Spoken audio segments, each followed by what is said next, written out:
The morning of my sister's wedding, the silence in my own apartment was a living thing. It hummed with the absence of buzzing phones, the lack of frantic, last-minute texts from my mother about table centerpieces or my aunt's dietary restrictions. The only notification on my screen was a serene message from Marco, my fiancé. Il sol sta baciando la colline per ti, amore mio. The sun is kissing the hills for you. My love, I set the phone down, a slow smile touching my lips. 3,000 miles away, in a meticulously restored 17th-century villa nestled in the heart of the Tuscan countryside, everything was ready. Today, I was getting married too. They had chosen Chloe's day. Of course, they had. It was the inevitable crescendo in a lifelong symphony of subtle neglect.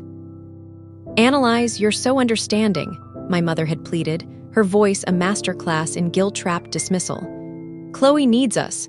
Her venue is non-refundable, and you've always been so flexible.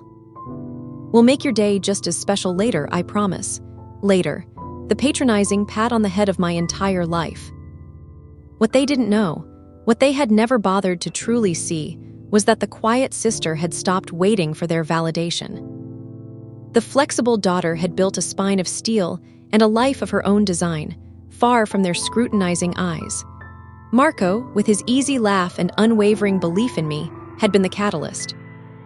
He'd proposed under a pergola dripping with wisteria on a trip to visit his family, and in that moment, I knew I didn't want the big, traditional circus. I wanted authenticity. I wanted *us. So we planned a Tuscan wedding, intimate and profound, for the same Saturday as Chloe's lavish, society event wedding back home.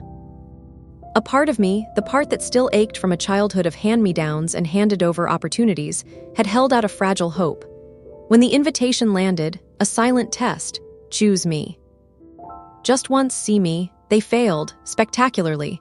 And with their failure, a strange, liberating clarity descended. I didn't cancel my wedding. I simply stopped telling them about it. I became a secret agent of my own happiness, planning with Marco's wonderful family and a few chosen friends who understood. The betrayal wasn't fresh. It was an old, festering wound they had just poured salt into. But this time, I had the antiseptic ready, a love that asked for nothing but my presence, in a place that felt like my soul's true home.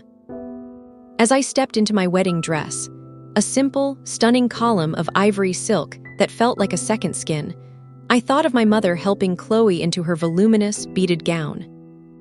My father would be pacing, giving a speech about his little girl. They were playing their parts in a familiar pageant, utterly unaware that the overlooked understudy was now the star of her own. Far more beautiful production. The ceremony was held at sunset in the villa's garden. The air was warm and scented with rosemary and lemon blossoms. A string quartet played Vivaldi as I walked, not down an aisle, but through a grove of ancient olive trees, towards Marco, who stood with tears already shining in his eyes. Our vows were personal, whispered promises in English and Italian. We spoke of chosen family, of finding a home in another's heart, of building a world on a foundation of mutual respect. There were no frills, no performative rituals, just truth. When the officiant, a dear friend of Marco's family, pronounced us husband and wife, and Marco kissed me, the cheers came from only 30 people. But their love was a tangible force, a warm embrace that felt more genuine than any crowded hall of obligatory well-wishers could ever muster. The reception was under a canopy of fairy lights and a blanket of stars. Long tables groaned with *Cristini *, Papa al Pomodoro *, homemade pasta, and wine from the vineyard next door. We laughed, we danced on the terracotta tiles, we fed each other cake. It was perfect. And as the joy settled into a deep, contented glow, I knew it was time, the final piece of my liberation. I picked up my phone. In the family group chat, a torrent of messages had been flowing all day. Pictures of Chloe getting her hair done, a video of my father's toast. A blurry shot of the crowded dance floor. My name was mentioned a few times, with a perfunctory, pitying tone. "Wish Annalise was here," my aunt had written, followed by a sad emoji. The hypocrisy was breathtaking. I didn't text. Instead, I opened Instagram. I selected a series of photos. The first, my dress hanging against the rustic stone wall of our villa suite, the Tuscan hills a golden blur through the window. The second, Marco and I, foreheads touching, just before the ceremony, the emotion raw and real on our faces. The third, our joined hands, my simple band, and his brushed platinum glinting in the sunset. The fourth, the panoramic view of the wedding party under the lights, the feast, the undeniable joy. And the final one, a close-up of our wedding bands with a sliver of the Tuscan landscape in the background. I wrote the caption carefully. It was not angry, it was not accusatory. It was a serene statement of fact, the final brick in the wall of my own peace. Today, surrounded by love and the timeless beauty of Tuscany, I married my best friend. It was a day of absolute truth, of choosing joy, and of building a family that chooses you back. Every moment was perfect. Just married #Tuscan wedding #chosen family no regrets, I tagged Marco. I posted it, and then I placed my phone, face down, on the table next to a half-finished glass of Brunello. I took my husband's hand and led him back to the dance floor. The rest was not my concern. The unraveling, as we learned later, was instant and catastrophic. My phone, when I finally glanced at it hours later, was a nuclear wasteland of notifications. Over 100 missed calls. A kaleidoscope of text messages ranging from stunned, "Is this a joke?" to furious, "How could you do this to us on Chloe's day?" to eventually wounded, "Why wouldn't you include us?" Annalise.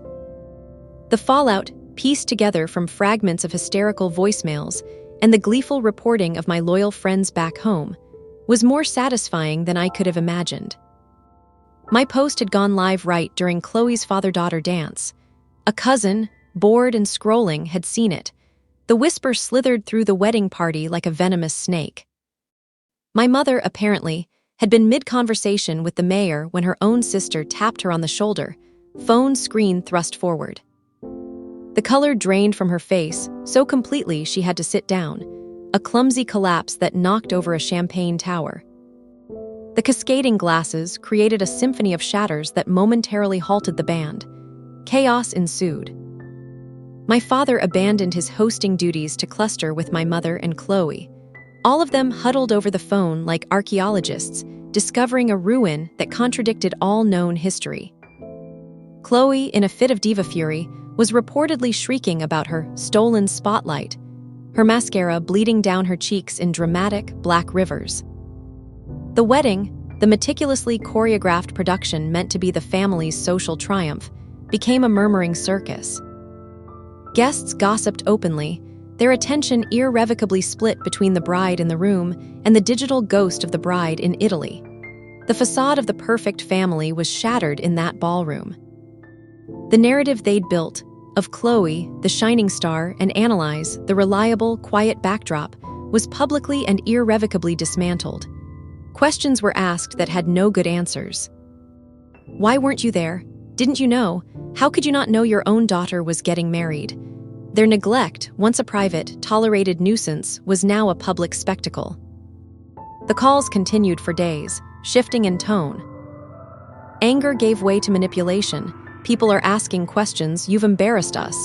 Then to guilt-tripping, "How could you deprive your mother of seeing her child get married?" And finally, to a shaky, bewildered bargaining, Can we see the pictures?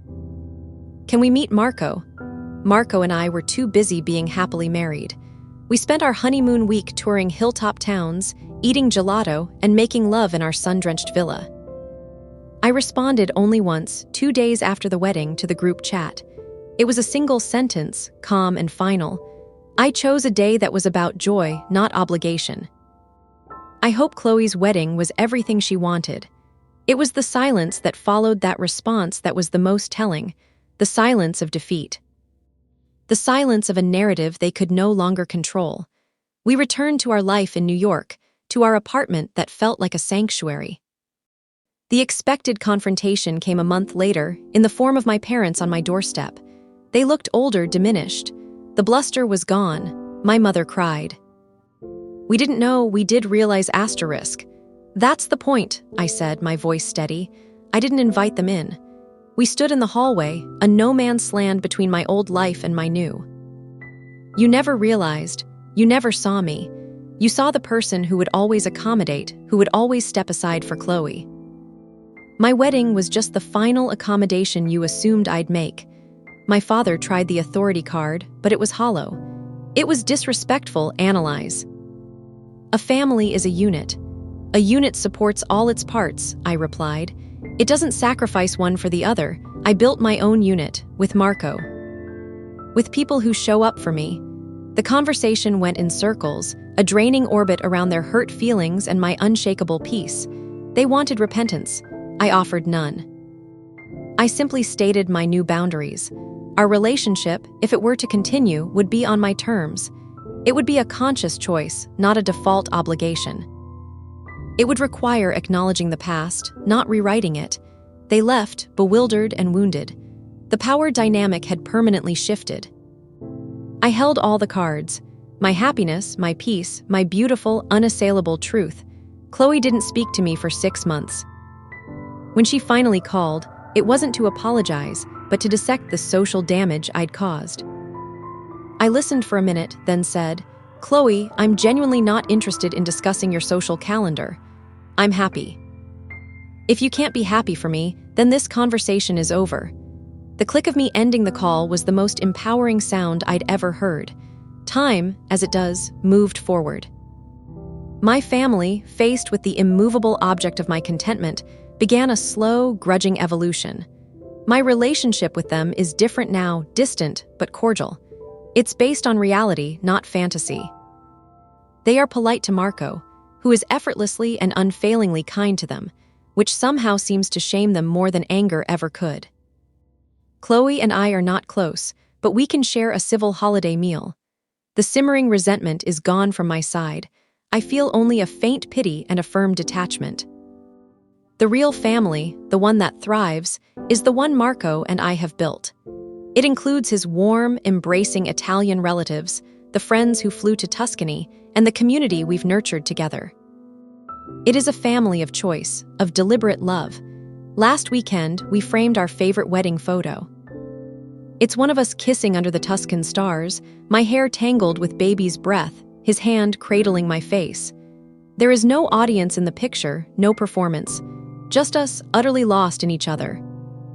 As I hung it on the wall of our home, I felt no bitterness, no residual anger towards my parents and sister. Their choice that day, which felt like a devastating betrayal, was actually the greatest gift they could have given me. It was the final, clean cut from a lifetime of seeking their approval. It forced me to claim my happiness, unabashedly and on my own terms. They thought my quietness was a weakness. They mistook my compliance for contentment. They had no idea I was building a whole, vibrant world they weren't a part of. And when they chose to look away, one final time, they missed the moment I stepped into that world forever. A world where I am seen, I am chosen, and I am fiercely, irrevocably loved. Their choice left them breathless, yes, but mine let me breathe for the first time. Hey everyone, I hope you found Annalise's journey from the overlooked sister to the architect of her own joy, something you could connect with. Sometimes the deepest betrayals lead us to our truest selves. If this story resonated with you, if you've ever had to choose yourself in order to find your peace, then this channel might be your space. We explore tales of quiet strength, unexpected turns, and the courage it takes to rewrite your own story. Don't forget to subscribe and hit that notification bell so you never miss a journey. And I'd love to hear from you in the comments. What would you have done in Annalise's situation? Until next time, remember, your worth isn't determined by the attention you're given, but by the life you have the courage to claim for yourself. Take care.